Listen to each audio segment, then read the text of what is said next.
Sara Myhre with Community Ambulance Service of New Rockford. And how are you doing today? And let's start off by talking about what exactly it is that you guys do. Well, our ambulance service started in 1971. Um, we serve Eddy County and 3 townships in our area. We cover up to 800 square miles. We currently have 35 volunteers within our ambulance service. We provide pre-hospital emergency medical services. We also offer training as far as monthly trainings for our squad. We offer EMT classes, EMR, NCCR, CPR classes. And we're fortunate enough now to be part of the Big Giving Hearts Day on February 14th. Our organization was able to participate in this big fundraiser. Talk to me about your history and relationship with Giving Hearts Day. Is this your first year, your second, third, fourth year? How did you guys get involved with it? It's our first year. I know of other local organizations that have been part of it, so I went ahead and signed up for it and went to the training, all the trainings for it and stuff. So it's our very first year, so we're feeling very overwhelmed, but they say that's a normal feeling to feel. Oh yeah, well that's uncharted waters, that type of thing. Have you been talking to other cities or other organizations or just people that are helping calm some of those waters, I guess? Yeah, we do. I have been to multiple trainings in the Fargo, Grand Forks area, talking to other nonprofit agencies, getting different ideas on how they network and outreach to area businesses. And they say that, every year gets better. You build your volunteer base and you get your donors. And so the first year is very overwhelming, but the next year after that continues to grow. So yeah, I've been to several trainings in Fargo, gearing up and being ready for this day. So, Community Ambulance Service of New Rockford, is New Rockford growing like everywhere else in Western North Dakota? It is. We cover New Rockford, Cheyenne area. The problem is all of our volunteers have been on the squad for 35 years or so. So it's really hard to find new volunteers. Everybody's maxed out on volunteering for every organization, it seems like. But so we've had to hire a few EMTs and a paramedic to cover our service area. So that's why we are looking for donations and raising money to cover these costs. So one of the questions I like to ask people is, where do the resources go? To a general fund or specific needs? It sounds to me like you guys do have some specific needs out there, huh? Yeah, we do. It goes into a general fund, but we've had managers in the past, but we cover 24 hours, 7 days a week, and we staff 2 EMTs and 1 CPR driver at all times.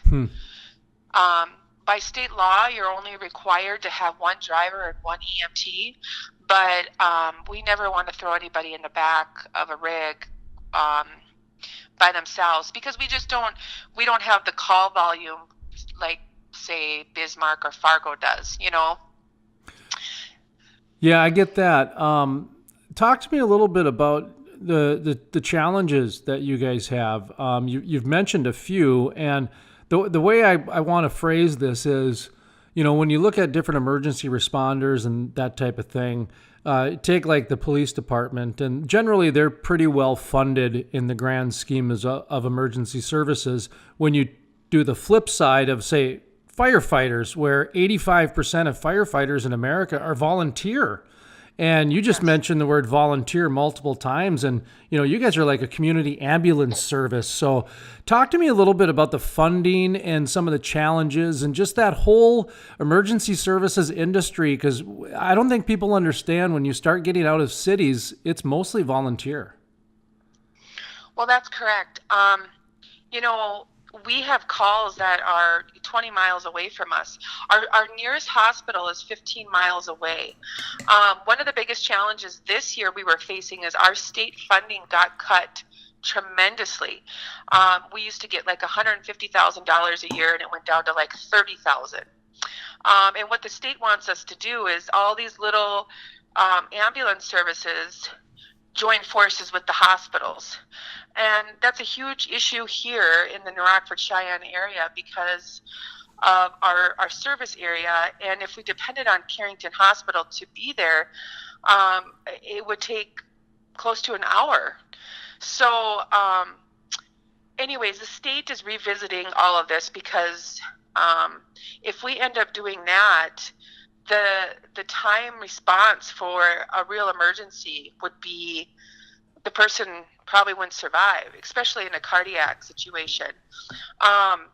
So it's a real challenge to recruit volunteers. Our funding's being cut. So we're basically trying to survive on our own, and our local area has just been, you know, generous and trying to support in every way because they know it's vital to have in this area. You know, we have a nursing home here. Our population is all elderly mostly. So, you know, we get a lot of calls, and I just can't imagine having to wait, someone calling 911 and having to wait 35, 40 minutes for an ambulance. That's just too late. Yeah, I remember a lot of these stories, of course, when the Bakken was first just boomed out in 2012. You know, you had places that had never even gotten more than a couple service calls in a year, let alone now. Yeah, It's more routine. And right. just trying to adjust to those growing pains is such a, oh, it's a difficult thing for communities to endure. Let's just put it that way. Sara Myhre with Community Ambulance Service of New Rockford is our guest. We're talking about Giving Hearts Day, February 14th, impactgiveback.org/Giving Hearts Day. Let's talk about your local outreach and then social outreach. And then at the end, I like to give the guests a quick elevator pitch to let people know why they should be donating to their organization. So local outreach, are you guys doing anything locally there to kind of drum up some interest, etc.? Yeah, we are. We're actually on that day, February 14th. We're having a luncheon at our community ambulance service building from 11 to 2. We're doing a soup and salad bar, free will donations, having some door prizes. We've gotten the school involved. The local media class has did a video for us that there's a video contest going on. So for, you know, you vote every day through Vision Bank in Fargo. So they've been a great help. Outreach as far as, you know, in the newspaper, on the radio, letters, postcards being sent out. We're all working really hard to get people on board, and to people that are snowbirds or the people that have a connection to this area, or have a loved one that lives in this area, to donate to this service. I mean, we're out there. I mean, yesterday we had 3 calls, and it was, you know, wind chill of 60. We're out there volunteering, and going out on these calls in the middle of the night. This is a vital organization to keep going in this community. We're always looking for volunteers. We're hoping this Giving Hearts Day will, you know, our goal is to raise 10,000, and every year after that, hopefully it increases. But yes, you can go on online, and all you'd have to do is type in our zip code or community ambulance service to donate. So we're really pushing it hard here in the next couple of weeks. I'm looking at your Facebook page right now. Social media, are you using the social media for the Giving Hearts Day at all? Yes, we are. And we just submitted a video on there as well. And it's a couple-minute video talking about, you know, when we started and how many volunteers we have, and We also are a cardiac ready community. That was a huge undertaking 2 years ago through the state. So we have close to 30 AEDs in this community. We live in a rural area. So, for example, I live on a farm and I have a jump kit and I have an AED. So if there's a 911 call and there's a cardiac call out on a farm, we're equipped. 35 people, in this area are equipped to respond to that or have it at their place of business in town. So that was a huge thing for us. A lot of cardiac situations on farmsteads that takes us 30 minutes to get there. This way, if I hear the call, I can go out and I have an AED in my car and start CPR right away and have a defibrillator if needed.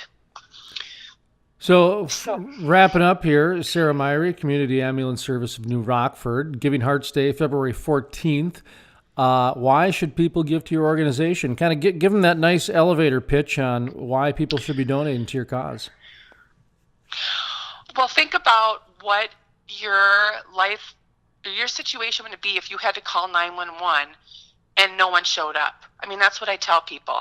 Think about that. I mean, if your child, fell or was choking, or you had a loved one that needed medical services and you had to call 911 and we didn't have an ambulance service. I mean, I think that's just really just hits you right in the heart. I think people need to realize this is a vital organization. And if you want to keep services here and provide medical emergency services to your loved ones, we need donations. We need your help, and Giving Hearts Day is the perfect time to donate. I mean, they match funds. It's a 24-hour online, so you don't even have to leave your home. You can go right online and do it. So we're really hoping that everybody could step up and donate to this great cause. Sara Myhre, Community Ambulance Service of New Rockford, thank you much. Thank you.